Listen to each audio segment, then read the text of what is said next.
Hello everyone, hope you're doing well. Today it's time to have a look at another event which is started today, which is known as the Defender of the Fatherland. And basically this is after 100 years, the former Soviet Union countries still commemorate the Defenders of the Fatherland Day, which I believe is on the 23rd of February. And it's one of the holidays that's important in these countries and celebrate the bravery and tenacity of their forefathers tracking back to World War I. So very similar to stuff such as Remembrance Day and others, I'm sure, when it comes to Britain and other places that celebrate it, Veterans Day as well, in America, probably a similar concept. But in War Thunder, what that means for us is we have some other events where you can get yourself some decals, where you can get yourself some other stuff such as this wonderful decoration, and also some vehicles for a limited time and some tournaments. So very similar to the Valentine's Day one, and may I just say it's nice to see more of these about, more of these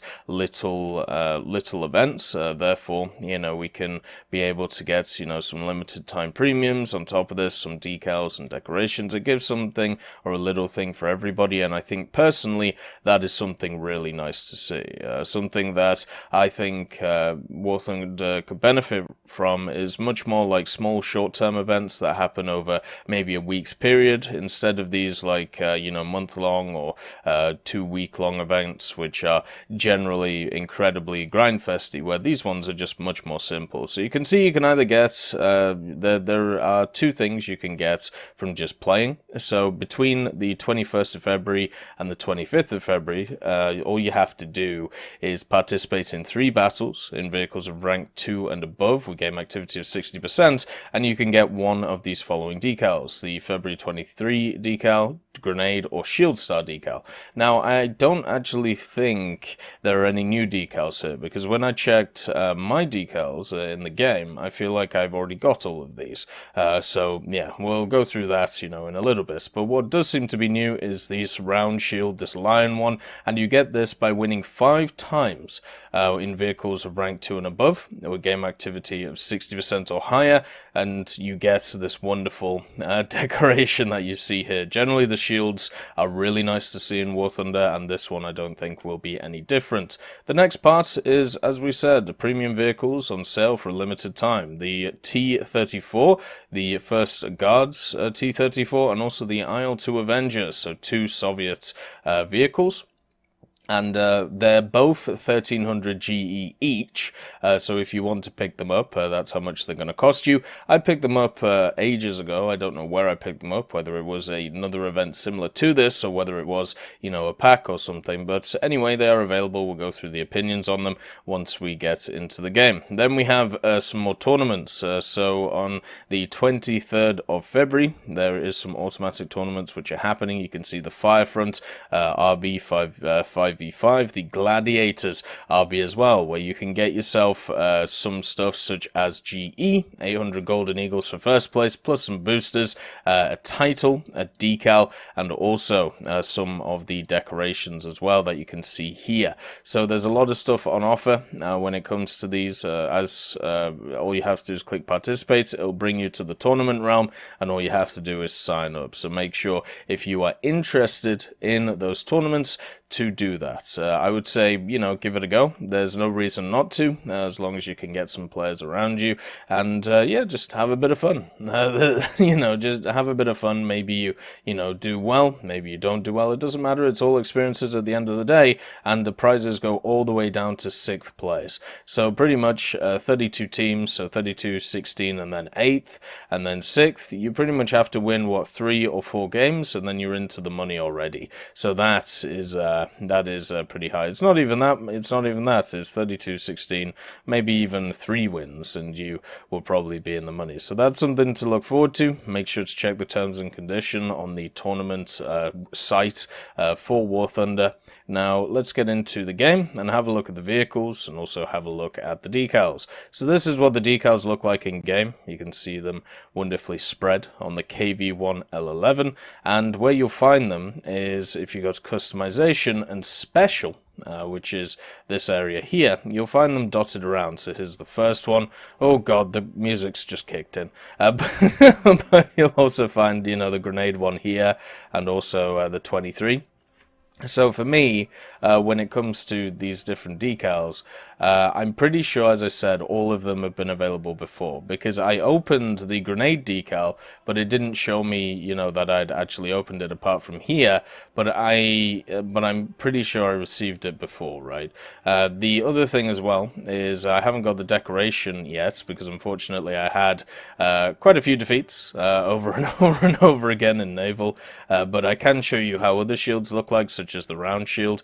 They generally look really nice on vehicles, such as, you know, such as the KV. They have a really nice 3D effect to them, and also if you've been doing some of the other events, such as the Sword of Stalingrad, one where you could get the sword, you can create a nice little medieval type where you can throw some swords in, or you could maybe throw the cannibal axe or the chainsaw. The amount of decorations that are available now in War Thunder make me really happy. You know, there's a lot of stuff going on with it, and hopefully we'll get some more. So yeah, I definitely approve of these decals. Also, they're very easy to get, and this one, well, not this shield, but the shield that you can get, all you have to do is get some wins. So hopefully, naturally, over the 4-day period, you should be able to get that anyway. 60% activity isn't too hard to get, and since it's any vehicles ranked 2 and above, it should be, you know, easy to polish off. So let's talk about the 2 vehicles. We're going to look at them from a tank realistic and an air realistic point of view. The first one is the First Guards T-34 that you see before you. This is a rank 2 battle racing 3.7 vehicle, and you can find it in the tech tree right here on the side, and it's very similar to the other T-34s that are sat around this BR. The one that it's probably closest to is the T-34 1941. And you can actually do a little bit of a comparison here, and hopefully the War Thunder servers have been, you know, not annihilating themselves recently. Looks like I have a skin for this thing. I don't remember getting a skin for this thing. Anyway, so so the fact is, when we have a look at, oh, it looks like I do have a skin. So let's just have a look. So if you compare the T-34 1941 at 3.7 to the First Guards, you can see that the vehicles are incredibly similar to each other.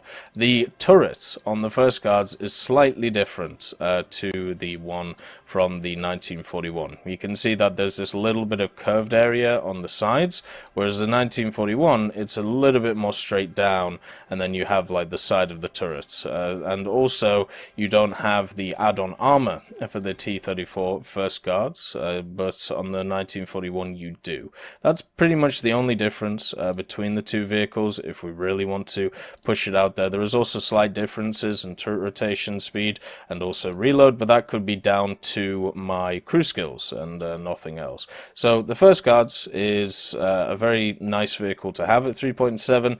It also has a 76mm F-34, a very good gun, which has access to AP HEBC, which can generally penetrate pretty much anything that you find. And also with the extra killing power of something like the BR-350A, if you're not worried about, you know, having that extra penetration, you can do a bunch of damage to other vehicles. It's incredibly deadly to stuff like Panzer IIIs, Panzer IVs, and Shermans if you shoot them through the turret, and if you need that extra pen, you can always take the other shell instead. Survivability, the T-34, or at least the early ones, has always been interesting, because they have this upper plate of 76mm, but if you angle it well, you can always get up to about 100mm, which is pretty good against the majority of vehicles that you'll face, apart from stuff like long-barreled Panzer IVs, the long-barreled 75 ones, but the turret has always been the weakness. And what I mean by this is if you look straight at a T-34, it's very easy to be able to pen these turret cheeks because they're only around about 45mm thick. So if you're looking at a T-34, make sure to try and shoot it in the turret if you can, but the T-34 might be able to get a shot on you first. Also, what is it, the driver's hatch is 60 millimeters. I remember there was some kind of, maybe a meme that was going around that this is the weak spot. No, it's actually not. It's the strength spot, if you want to see it like that. The other thing as well for the T-34 is, even though the gun is not stabilized, it actually has a really easy time firing on the move. And since this machine also is quite fast, has good acceleration behind it, you can actually just run around the place in third person, shooting people and then moving on to the next. It is also quite compact, 4-man crew, so if your turret does get taken out, you do have a chance of surviving, which is kind of nice. And you can see the amount of fuel tanks that's in this thing, meaning that fires are definitely something that happen quite a lot. Being a medium tank, it also has access to artillery strikes, it has access to all of those things.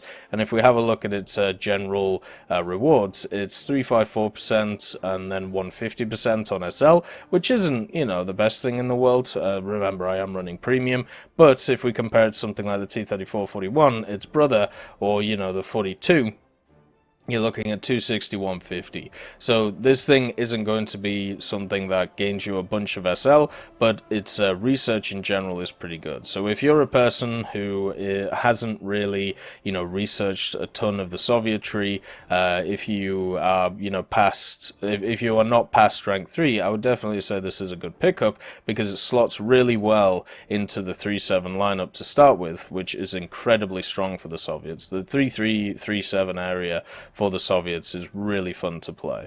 You know, it has a lot of really nice vehicles. Mainly, you know, it has stuff such as even into rank 3, stuff like the SU-57B, which you shouldn't touch, by the way, and also the YAG-10, which is kind of an iffy one, but it has some good AA in this area. It has the L11, it has the other T-34s here, and it also has all of these ridiculous premiums if you have any of them.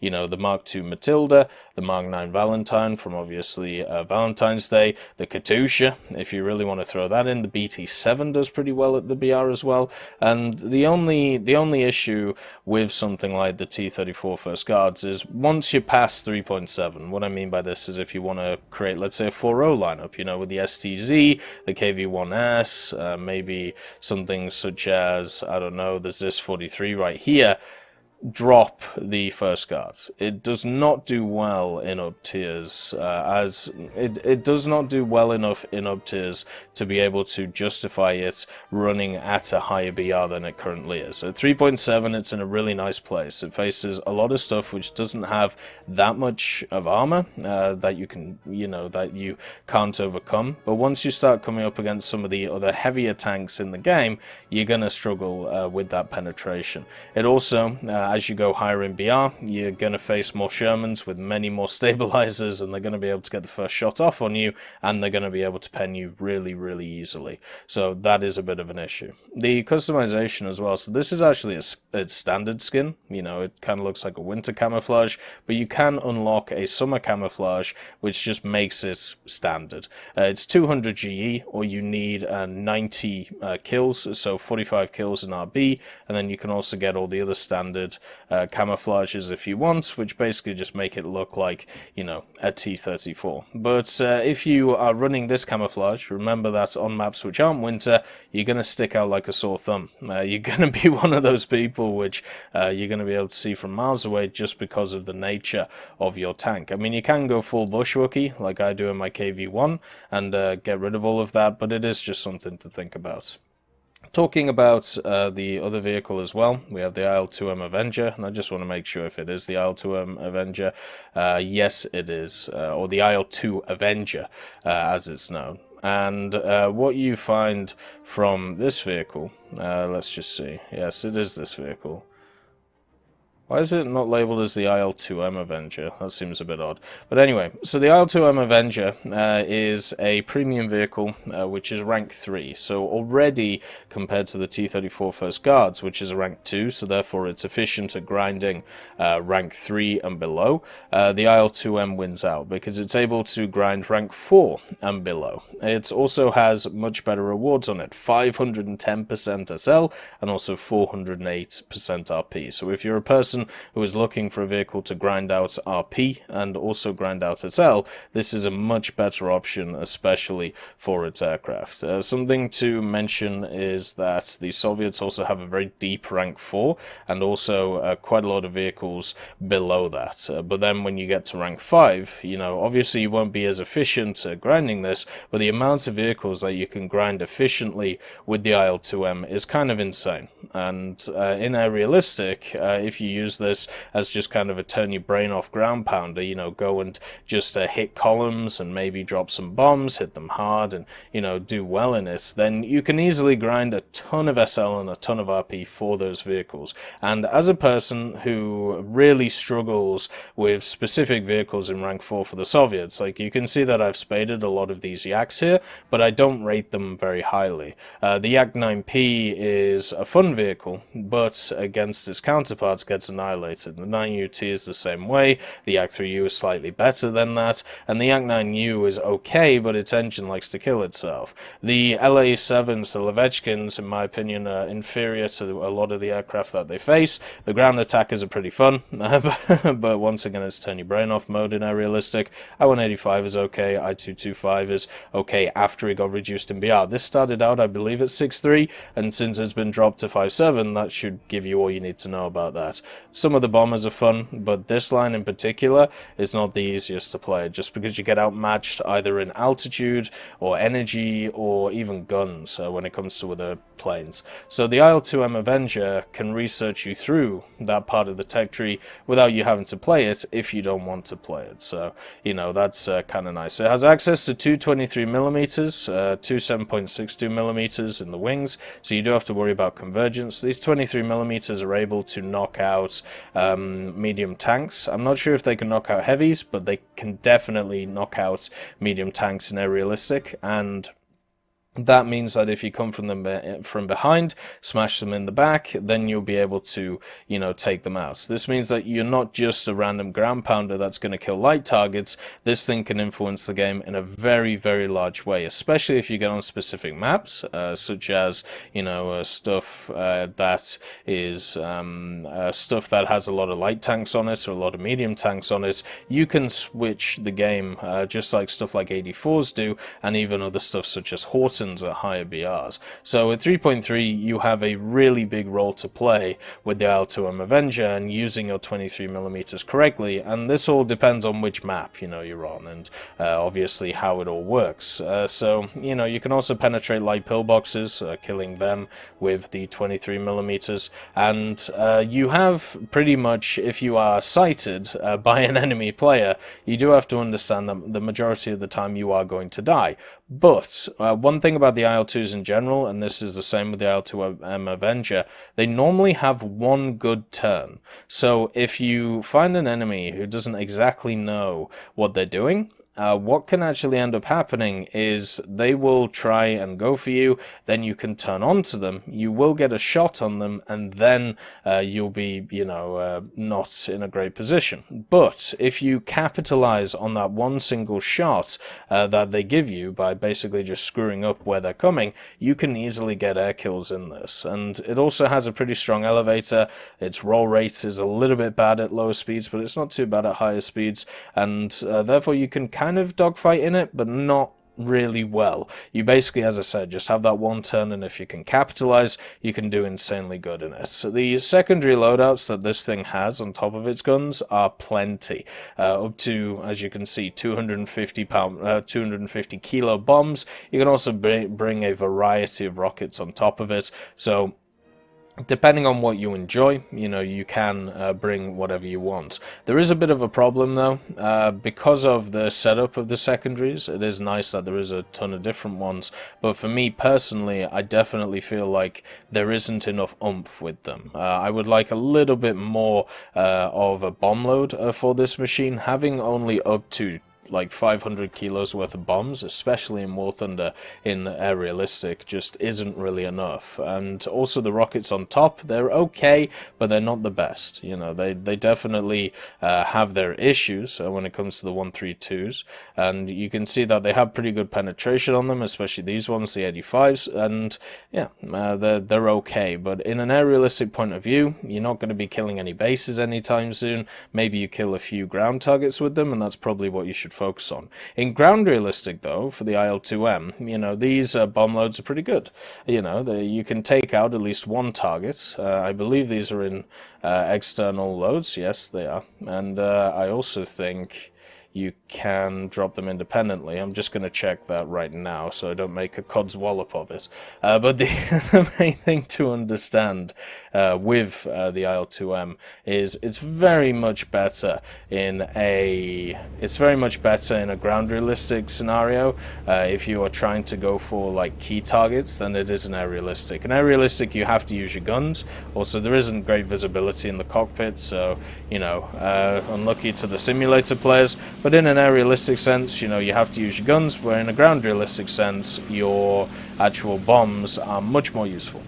So that is the way you have to look at it from this. It also has a nice first-person view on the back gun that you can see here. This turret is pretty deadly.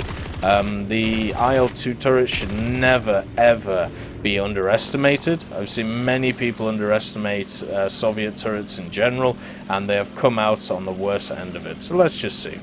Oh no, they drop at the same time, so you're going to be able to annihilate one target, and then after you annihilate that one target, then you're going to have to use your guns. But as I said, the 23mm have good enough pen to deal with a lot of targets at 3.3. You can easily penetrate stuff like Panzer IVs and Panzer IIIs at the top, so yeah, that's something to look forward to. The other thing, as I said, the elevator, it's incredibly good to be able to dodge or to be able to reposition, and you've just got to make sure to stay above like 250 when you're doing maneuvers, and the plane will be completely fine. Overall, I really like the IL-2M Avenger. I think it's a fun little vehicle, and it gets you past a lot of vehicles which have general issues in air, and you can play it pretty relaxed, which for me is a large thing. You know, it's not always about dogfighting in War Thunder. It's not always about, you know, being the best of the best when you're playing machines. Sometimes it's nice to take a chill pill and just, you know, fly out a bunch of battles in air realistic with an attacker, and, you know, learning the maps and being able to know what ground target affects what, and the IL-2M Avenger is great at that. So this is 1300 GE, this is also 1300 GE. If you're going to pick one of them, I would actually pick the IL-2M Avenger because of its usefulness in air realistic and also its grinding. The other one, though, the First Guards, is still a very good vehicle as well. It's just that you can easily replace it in the three-man lineup, which at least I personally generally run, with the T-34-1941 and the T-34-1942. If you're new to either tech tree, though, if you haven't ground out any Soviet tech trees, both of these are great pickups for ground and aviation. But if you have ground past these, I would say the IL-2M Avenger is the only one which kind of has, you know, any usefulness because of the fact that it has that Silver Lions reward. Anyway, I hope you all have a wonderful day, and I'll see you next time. I'd just like to thank Ambrosius McClellan, B. Young, Blackie, Chris Giltnane, Daniel Stanton, Jay Wilt, John Ryman, Martinez, Moxie, Super Cacti, Trigger Hippie, Eugens Terry, and also Elove Goat and Samuel Slick for supporting the channel.